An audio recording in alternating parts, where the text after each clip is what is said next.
नमस्कार, आप देख रहे हैं हिंदी खबर एक्सप्रेस। मैं हूं आपके साथ ज्योति कनौजिया। आइए रुक करते हैं खबर की ओर।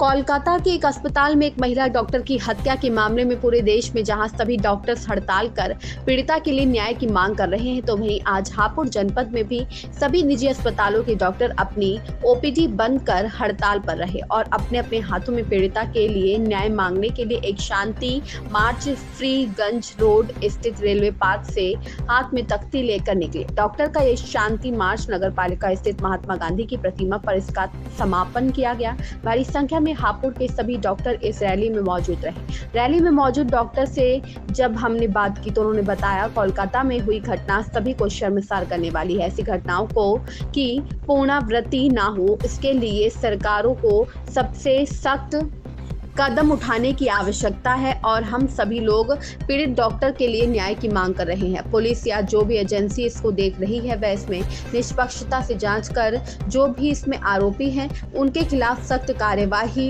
कर उन्हें जल्द से जल्द फांसी की सजा दिलाने का काम करें, क्योंकि डॉक्टर हमेशा लोगों की सेवा के लिए तत्पर रहता है। अगर उसी के साथ इस प्रकार की घटना होगी तो डॉक्टर किस तरह से अपने काम को निष्ठापूर्ण तरीके से कर पाएंगे। तो वहीं हापुड़ के मशहूर रेडियोलॉजिस्ट डॉक्टर नरेंद्र केन मीडिया से बात करते हुए बताया कि जिस तरह की यह घटना हुई है वह सभ्य समाज के मुंह पर तमाचा है। मृतक डॉक्टर 36 घंटे तक काम कर रही थी। अगर वह कुछ देर आराम करने के लिए सेमिनार हॉल में चली गई तो उसने ऐसी क्या गलती की थी जो उसके साथ इतनी बड़ी घटना घट गई। साथ ही सरकारों पर सवाल उठाते हुए उन्होंने कहा कि हमारी बेटियों की सुरक्षा की जिम्मेदारी सरकारों की है। अगर सरकार ही हमारी बेटियों की सुरक्षा नहीं दे सकती है तो ऐसी सरकारों का क्या फायदा है। हम सभी डॉक्टर्स या जो भी माता पिता हैं अपनी बेटियों को पढ़ने के लिए दूर भेजते हैं, उनकी सुरक्षा की जिम्मेदारी भी सरकार पर होती है। लेकिन अगर इस प्रकार की घटना किसी बच्चे के साथ हो जाए तो इस प्रकार आप माँ बाप अपनी बेटियों को बाहर पढ़ने के लिए भेज पाएंगे। इस घटना के बाद सरकार को चाहिए कि एग्जाम्पल सेट करे और जो भी इसमें दोषी हैं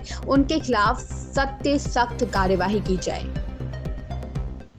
सुनील गिरी की रिपोर्ट।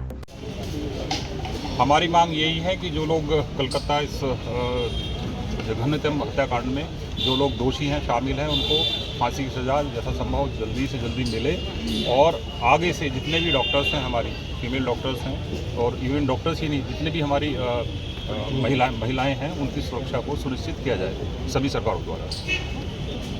हाँ। क्या नाम है आपका? डॉक्टर नरेंद्र केन। अच्छा, आज जो आपने पैदल मार्च निकाला है, क्या मांगे आपकी? जी। पहले इससे पहले मैं एक दो शब्द कहना चाहूँगा कि पहले आप ये समझो कि आपको आइडिया होना चाहिए, पूरा आइडिया हमारे समाज के सब लोगों को आइडिया होना चाहिए कि हमारी जो डॉक्टर्स हैं या हमारी जो काम करने वाली जो लेडीज हैं वो कितनी मेहनत से और कितनी सुरक्षित वातावरण में काम करती है। आपको आइडिया होना चाहिए। लगातार 36 घंटे वो डॉक्टरनी ड्यूटी कर रही थी, आपको पता होना चाहिए। 36 घंटे में क्या 1 मिनट की उच्च आराम करने की फुर्सत नहीं होनी चाहिए। वो बेचारी अपने काम के दौरान हॉस्टल नहीं गई, वो वहाँ गई जहाँ सबसे सुरक्षित स्थान उसको दिया गया था, हॉस्पिटल। क्या सबसे सुरक्षित जगह नहीं है हॉस्पिटल डॉक्टरों के लिए? अगर वो सुरक्षित नहीं है तो फिर सुरक्षित कहाँ है? वो सबसे सुरक्षित जगह थी और वो भी वहाँ पे थी, वो सेमिनार रूम में जहाँ पे किसी की एंट्री नहीं होती। वो वहाँ जा कर के आराम कर रही थी। आराम क्या कर रही थी? ये इसलिए बैठी थी कि कुछ मैं मरीजों को और ज़्यादा समय दे सकूँ। लेकिन उन दरिंदों ने उस बेचारी को वहाँ भी नहीं छोड़ा। मैं पोस्टमार्टम रिपोर्ट पे नहीं जा रहा कितनी दरिंदगी हुई है, किस हालत में वो मिली थी, कितने लोगों ने कैसे किया। लेकिन ये सोचो अगर मेरी बेटी होती तो मैं तो मर जाता। लेकिन मरने क्यों दे रही है हमें सरकार? हमें मरने न दे, हमें जिंदा रखे, हमें सुरक्षित दे, जिससे हम देश का स्वास्थ्य। हमारी बिटिया अगर सुरक्षित नहीं रहेगी, हम कैसे आपको एश्योर कर देंगे कि आप सुरक्षित हैं? हम कैसे आपको एश्योर कर दें कि रात के 3 बजे आप कोई पेशेंट आता है हम उसको सुरक्षा दें? आप हमसे उम्मीद करो, कैसे करोगे उम्मीद? आप हमसे कहो कि रात के 2 बजे उतर के डॉक्टर ने नीचे आ जाए, कैसे आ जाए? आप हमें सुरक्षा दो। मरीज के साथ में 20 लोग आते हैं, मरीज डॉक्टर नहीं रहती है अकेली, बताओ वो कैसे काम कर पाएगी? आप मेरे को ये बताओ। मैडम खड़ी हैं यहाँ पे, डॉक्टर साहब खड़े, हड्डी का मरीज आता है, मैडम सर्जन है, मैं रेडियोलॉजी, जो कितनी जगह कितनी बार में रात में मरीज आता है, अकेला डॉक्टर आता है, 20 और चोट लगा हुआ मरीज। भाई हमें भी नींद में से उठ के आता है बंदा, 1-2 मिनट थोड़ा सेटल होने में लगता है, फिर भी उसके बावजूद भी हम सेटल नहीं होते, उन्हीं कपड़ों में आ जाते हैं। उन्हीं कपड़ों में आ जाते हैं, उन्हीं कपड़ों में आकर के काम करते हैं। जो हमारे पास रिसोर्सेज होते हैं उन्हीं में काम करते हैं, नहीं करते। आप बताओ नहीं, मांग ये जो जितनी बातें कही हैं उनको सही कर दो, एक एग्जांपल सेट कर दो। ये एग्जाम्पल सेट को इन्हीं को सेट कर दो। जैसे मैं बोल रहा हूँ उधर से कोई हमारे को सेटिस्फाई कर दो, हम इसी भी मान जाएंगे। कैसे मानेंगे?